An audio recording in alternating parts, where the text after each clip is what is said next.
ವಿಪ್ರೋ ಮುಖ್ಯಸ್ಥರಿಗೆ ಸಿಎಂ ಸಿದ್ದರಾಮಯ್ಯ ಪತ್ರವನ್ನ ಬರೆದಿದ್ದಾರೆ. ಬೆಂಗಳೂರು ಟ್ರಾಫಿಕ್ ಕಿರಿಕಿರಿ ಬಗ್ಗೆ ಪ್ರಸ್ತಾಪವನ್ನ ಮಾಡಿದ್ದಾರೆ. ರಾಜ್ಯದಲ್ಲಿ ನಿಮ್ಮ ಐಟಿ ಕೊಡುಗೆಗೆ ಅಭಿನಂದಿಸುವೆ, ಆದರೆ ರಾಜ್ಯದ ಆರ್ಥಿಕ ಪ್ರಗತಿಗೆ ಇದು ಅನುಕೂಲ.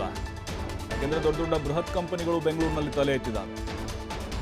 ಆದರೆ ಯಾವುದೇ ತಕರಾರಿಲ್ಲ. ಆದರೆ ಟ್ರಾಫಿಕ್ ವಿಚಾರಕ್ಕೆ ಸಂಬಂಧಪಟ್ಟಂತೆ ಕೆಲವೊಂದಿಷ್ಟು ತೊಂದರೆಗಳಾಗ್ತಾ ಇದೆ. ಇಬ್ಲೂರು ಜಂಕ್ಷನ್ ಅಲ್ಲಿ ಟ್ರಾಫಿಕ್ ದಟ್ಟಣೆ ಹೆಚ್ಚಾಗಿದೆ. ಇದು ನಾಗರಿಕರ ಮೇಲೆ ಪರಿಣಾಮವನ್ನು ಬೀರುತ್ತಾ ಇದೆ. ನಿಮ್ಮ ವಿಪ್ರೋ ಆವರಣದ ಬಳಿಯೂ ಕೂಡ ಟ್ರಾಫಿಕ್ ಇರುತ್ತೆ. ನಿಮ್ಮ ಆವರಣದೊಳಗೆ ಸಂಚಾರಕ್ಕೆ ಅನುವು ಮಾಡಿಕೊಡಬೇಕು. ಸೀಮಿತ ವಾಹನಗಳ ಓಡಾಟಕ್ಕೆ ಅವಕಾಶವನ್ನ ನೀಡಿ. ಇದರಿಂದ ಪೀಕ್ ಅವರ್ನಲ್ಲಿ ಅನುಕೂಲ ಆಗುತ್ತೆ. ಇದರಿಂದ 30% ಟ್ರಾಫಿಕ್ ದಟ್ಟಣೆ ಕಡಿಮೆಯಾಗುತ್ತೆ. ಈ ವಿಷಯದಲ್ಲಿ ನಿಮ್ಮ ಬೆಂಬಲ ನಿರೀಕ್ಷೆ ಮಾಡ್ತಾ ಇದ್ದೇವೆ. ಆದಷ್ಟು ಬೇಗ ಅಧಿಕಾರಿಗಳ ಜೊತೆ ಯೋಜನೆಯನ್ನು ರೂಪಿಸಿ ವಿಪ್ರೋ ಸಂಸ್ಥಾಪಕ ಅಜೀಂ ಪ್ರೇಮ್ಜಿಗೆ ಸಿಎಂ ಸಿದ್ದರಾಮಯ್ಯ ಪತ್ರವನ್ನು ಬರೆದಿದ್ದಾರೆ. ಅಂದರೆ ಆದಷ್ಟು ಬೇಗ ಒಂದು ಯೋಜನೆಯನ್ನು ರೂಪಿಸಿ ನೀವು ಅಂಥೇಳಿ. ಯಾಕಂತ ಹೇಳಿದ್ರೆ ಈ ಇಬ್ಲೂರು ಜಂಕ್ಷನ್ ಇದೆ ಅಲ್ವಾ, ಸಿಕ್ಕಾಪಟ್ಟೆ ಟ್ರಾಫಿಕ್. ಗಂಟೆಗಟ್ಟಲೆ ವಾಹನ ಸವಾರರು ಅಲ್ಲಿ ವೇಟ್ ಮಾಡಿ ಹೋಗಬೇಕಾದಂಥ ಪರಿಸ್ಥಿತಿ ಇದೆ. ಅಂದರೆ ಅಲ್ಲಿಂದ ಆ ಜಂಕ್ಷನಿಂದ ಬೇರೆ ಬೇರೆ ಕಡೆಗೆ ಹೋಗುವಂಥವ್ರಿಗೂ ಕೂಡ ಸಿಕ್ಕಾಪಟ್ಟೆ ತೊಂದರೆ ಆಗ್ತಾ ಇದೆ. ಆ್ಯಂಬ್ಯುಲೆನ್ಸ್ ಹೋಗ್ಲಿಕ್ಕೂ ಕೂಡ ಕಷ್ಟ ಆಗ್ತಾ ಇದೆ. ಅಲ್ಲಿ ವಿಪ್ರೋ ಕಂಪನಿಗಳಿದೆ, ತಲೆ ಎತ್ತಿದ್ದಾವೆ. ಹಾಗಾಗಿನೇ ಅಲ್ಲಿ ಹೋಗುವಂತಹ ಸಿಬ್ಬಂದಿಗಳೇನಿದ್ದಾರೆ ನೋಡಿ, ಒಂದು IT-BT ಕಂಪನಿ ಅಂತ ಹೇಳಿದ್ರೆ ಆಲ್ಮೋಸ್ಟ್ ಎಲ್ಲರೂ ಕೂಡ ಕಾರ್ಗಳನ್ನೇ ಬಳಸ್ತಾರೆ. ಅವರು ಒಬ್ಬರೇ ಹೋದರೂ ಕಾರ್ನಲ್ಲೇ ಹೋಗೋದವರು ಎಂಪ್ಲಾಯೀಸ್. ಹಾಗಾಗಿನೇ ಅಲ್ಲಿ ದಟ್ಟಣೆ ಏನು ಉಂಟಾಗ್ತಾ ಇದೆ. ಜೊತೆಗೆ ಇವರು ಅವರ ಒಂದು ಆವರಣ ಏನಿದೆ, ಕ್ಯಾಂಪಸ್ ಏನಿದೆ, ಅವಕಾಶವನ್ನು ಮಾಡಿಕೊಡಬೇಕು ಅಂಥೇಳಿ ಸಿಎಂ ಸಿದ್ದರಾಮಯ್ಯನವರು ಈಗ ಅಜೀಂ ಪ್ರೇಮ್ಜಿ ಏನಿದ್ದಾರೆ ವಿಪ್ರೋ ಸಂಸ್ಥಾಪಕರು ಅವ್ರಿಗೆ ಪತ್ರವನ್ನು ಬರೆದಿದ್ದಾರೆ. ನೋಡಬೇಕು ಆ ಕಡೆಯಿಂದ ಯಾವ ರೀತಿಯಾದಂಥ ಉತ್ತರ ಬರುತ್ತೆ ಅಂಥೇಳಿ. ಯಾಕಂತ ಹೇಳಿದ್ರೆ ಬಹುತೇಕ ಕಡೆ ನಾವು ನೋಡ್ತಾ ಇದ್ದೀವಿ, ಕೆಲವೊಂದಿಷ್ಟು ಬೃಹದಾಕಾದಂಥ ಕಂಪನಿಗಳಿಂದ ತಲೆ ಎತ್ತಿದ್ದಾವೆ. ಆ ಸರ್ಕಲ್ ಅಥವಾ ಜಂಕ್ಷನ್ ಏನಿರುತ್ತೆ ಅಲ್ಲಿ ಸಿಕ್ಕಾಪಟ್ಟೆ ಟ್ರಾಫಿಕ್ ಇರುತ್ತೆ. ಅಂದರೆ ಎಲ್ಲ ಅವರೇ ಆವರಿಸ್ಕೊಂಡ್ಬಿಟ್ಟಿರ್ತಾರೆ. ಈಗ ಉದಾಹರಣೆಗೆ HL ಕಡೆ ಹೋಗುವಂಥ ಸಂದರ್ಭದಲ್ಲಿ ಎಲ್ಲ ಎಂಪ್ಲಾಯೀಸ್ ಅವರು ಹೋಗೋದು ಬರೋದು, ಜೊತೆಗೆ ಅಲ್ಲಿ ಸ್ಟಾಪ್ ಮಾಡಿಸೋದಾಗಿರ್ಬೋದು. ಅವರ ಎಂಪ್ಲಾಯೀಸ್ ಗಾಡಿಗಳು ಸಿಕ್ಕಾಪಟ್ಟೆ ಕ್ಯೂನಲ್ಲಿ ಇರ್ತವೆ. ಅಂದರೆ ಆರಂಭದ ಅಂದರೆ ಅವ್ರ ಗೇಟಿಂದ ಆ ಕಡೆ. ಹಾಗಾಗಿನೇ ಅಲ್ಲಿ ಏನು ತೊಂದರೆ ಆಗ್ತಾ ಇದೆ ಅದನ್ನು ನಿವಾರಿಸಿ. ಜೊತೆಗೆ ಆರ್ಥಿಕ ವಲಯಕ್ಕೆ ಮತ್ತು ಉದ್ಯೋಗಕ್ಕೆ ನಿಮ್ಮ ಒಂದು ಕೊಡುಗೆ ಅಪಾರವಾದದ್ದು, ಅದರ ಬಗ್ಗೆ ನಮ್ಮ ಯಾವುದೇ ಪ್ರಶ್ನೆ ಇಲ್ಲ. ಆದರೆ ಈ ಟ್ರಾಫಿಕ್ ಸಮಸ್ಯೆ ಇದೆ ಅಲ್ವಾ, ವೈಜ್ಞಾನಿಕ ಮಾದರಿಯಲ್ಲಿ ಇದನ್ನು ಬಗೆಹರಿಸಬೇಕು. ಅಧಿಕಾರಿಗಳ ಜೊತೆಗೆ ಒಂದು ಸಭೆಯನ್ನು ಮಾಡಿ ಅದರ ಬಗ್ಗೆ ಒಂದು ಯೋಜನೆಯನ್ನು ರೂಪಿಸಬೇಕು ಅನ್ನುವಂಥ ವಿಚಾರವನ್ನು ಮುಖ್ಯಮಂತ್ರಿಗಳು ಈ ಪತ್ರದಲ್ಲಿ ಪ್ರಸ್ತಾಪವನ್ನು ಮಾಡಿದ್ದಾರೆ.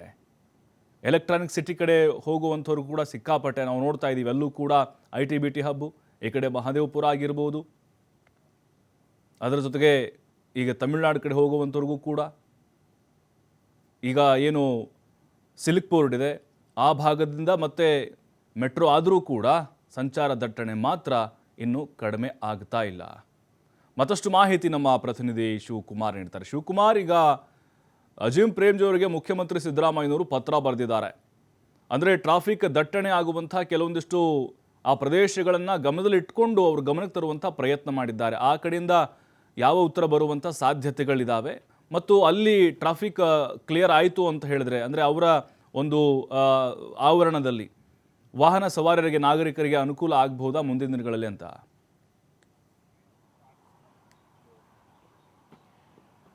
ಪ್ರಭು, ಮುಖ್ಯಮಂತ್ರಿ ಸಿದ್ದರಾಮಯ್ಯ ಅವರು ವಿಪ್ರೋ ಮುಖ್ಯಸ್ಥರಾಗಿರುವಂಥ ಅಜೀಂ ಪ್ರೇಮ್ಜಿ ಅವರಿಗೆ ಒಂದು ಪತ್ರವನ್ನು ಬರೆದಿದ್ದಾರೆ. ಏನು ಎಲೆಕ್ಟ್ರಾನಿಕ್ ಸಿಟಿ ಬಳಿ ಟ್ರಾಫಿಕ್ ಜಾಮ್ ಆಗ್ತಾ ಇದೆ, ಅಂದರೆ ತುಂಬ ಕಿರಿಕಿರಿ ಇದೆ. ಎಲ್ಲ ಸಾಫ್ಟ್ವೇರ್ ಕಂಪನಿಗಳು ಇವತ್ತು ಎಲೆಕ್ಟ್ರಾನಿಕ್ ಸಿಟಿಯಲ್ಲಿ ಇರೋದ್ರಿಂದ ಸಹಜವಾಗಿ ಅಲ್ಲಿ ಟ್ರಾಫಿಕ್ ದಟ್ಟಣೆ ಹೆಚ್ಚಿದ್ದೇ ಇರುತ್ತೆ. ಪೀಕ್ ಅವರ್ಗಳಲ್ಲಿ ಏನು ಬೆಳಗ್ಗೆ 8:30ಯಿಂದ 10 ಗಂಟೆಯ ಸಮಯ, ಹಾಗೆ ಸಂಜೆ 5:30ಯಿಂದ 6:30, 7 ಗಂಟೆಯವರೆಗೂ ಕೂಡ ಪೀಕ್ ಅವರ್ ಇರುತ್ತೆ. ಅಂದರೆ ಹೆಚ್ಚಿನ ಉದ್ಯೋಗಿಗಳು ಆಫೀಸ್ಗೆ, ಕಚೇರಿಗೆ ತೆರಳೋದ್ರಿಂದ ಸಹಜವಾಗಿ ಯಾವುದೇ ರಸ್ತೆಗಳನ್ನು ನೋಡಿದ್ರೂ ಕೂಡ ಫುಲ್ ಟ್ರಾಫಿಕ್ ಇರುತ್ತೆ. ಅದರಲ್ಲೂ ಎಲೆಕ್ಟ್ರಾನಿಕ್ ಸಿಟಿಯಲ್ಲಿ ಹೈಯೆಸ್ಟು ಈ IT ಹಬ್ ಇರೋದ್ರಿಂದ ಸಹಜವಾಗಿ ಮತ್ತಷ್ಟು ಜನದಟ್ಟಣೆ ಇರುತ್ತೆ. ಹಾಗಾಗಿ ಟ್ರಾಫಿಕ್ ಸಂಚಾರ ಕೂಡ ಕಿರಿಕಿರಿ ಇರುತ್ತೆ. ಯಾಕೆಂದರೆ ಟ್ರಾಫಿಕ್ ದಟ್ಟಣೆ ಇರೋದ್ರಿಂದ ಸುಲಭವಾಗಿ ಕಚೇರಿ ಕೆಲಸಕ್ಕೆ ತೆರಳೋದಕ್ಕೂ ಕೂಡ ಸಾಧ್ಯ ಆಗೋದಿಲ್ಲ. ಹಾಗಾಗಿ ಸಾಕಷ್ಟು ಆರೋಪಗಳು ಕೂಡ ಇದರ ಬಗ್ಗೆ ಬಂದಿದ್ವೆ. ಹಾಗೆ ಬೆಂಗಳೂರಿನಲ್ಲಿ ರಸ್ತೆ ಗುಂಡಿಯ ವಿಚಾರಗಳಲ್ಲೂ ಕೂಡ ಈಗಾಗಲೇ ಸಾಕಷ್ಟು ಆರೋಪಗಳನ್ನು ಬಂದಿರುವಂಥದ್ದನ್ನು ನಾವು ಗಮನಿಸಿದ್ದೇವೆ. ಕೆಲವರು ಸ್ಟೇಟಸನ್ನು ಹಾಕಿ ನಾವು ಬೆಂಗಳೂರಿನಿಂದ ಕಂಪನಿಯನ್ನು ಬೇರೆ ಕಡೆ ಶಿಫ್ಟ್ ಮಾಡಬೇಕು ಅನ್ನುವಂಥ ನಿಟ್ಟಿನಲ್ಲಿ ಹಾಕಿ ಅದೆಲ್ಲ ರಾದ್ದಾಂತ ಆಗ್ತಾ ಇರುವಂಥದ್ದನ್ನು ಕೂಡ ಗಮನಿಸಿದ್ದೇವೆ.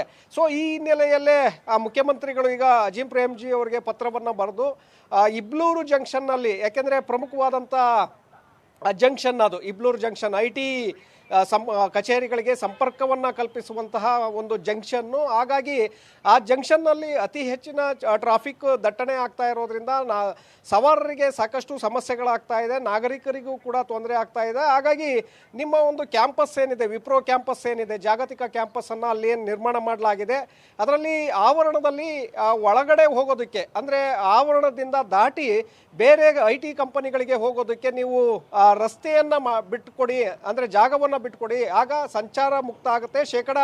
30% ಅಲ್ಲಿ ಟ್ರಾಫಿಕ್ ದಟ್ಟಣೆ ಕಡಿಮೆ ಆಗುತ್ತೆ. ಹಾಗಾಗಿ ನಾವು ನಿಮ್ಮ ಕಡೆಯಿಂದ ಏನು ಉತ್ತರ ಬರುತ್ತೆ ಅನ್ನುವಂತಹ ನಿರೀಕ್ಷೆಯಲ್ಲಿದ್ದೇವೆ. ಆದಷ್ಟು ಬೇಗ ನೀವು ನಮ್ಮ ಅಧಿಕಾರಿಗಳ ಜೊತೆ ಇದರ ಬಗ್ಗೆ ಯೋಜನೆಯನ್ನ ರೂಪಿಸಿ ಒಂದು ನಿರ್ಧಾರಕ್ಕೆ ಬನ್ನಿ ಅಂತೇಳಿ ಮುಖ್ಯಮಂತ್ರಿಗಳು ಪತ್ರದಲ್ಲಿ ವಿವರಿಸಿದ್ದಾರೆ. ಹಾಗಾಗಿ ಅಲ್ಲಿಂದ ಯಾವ ಉತ್ತರ ಬರುತ್ತೆ ನೋಡ್ಬೇಕು.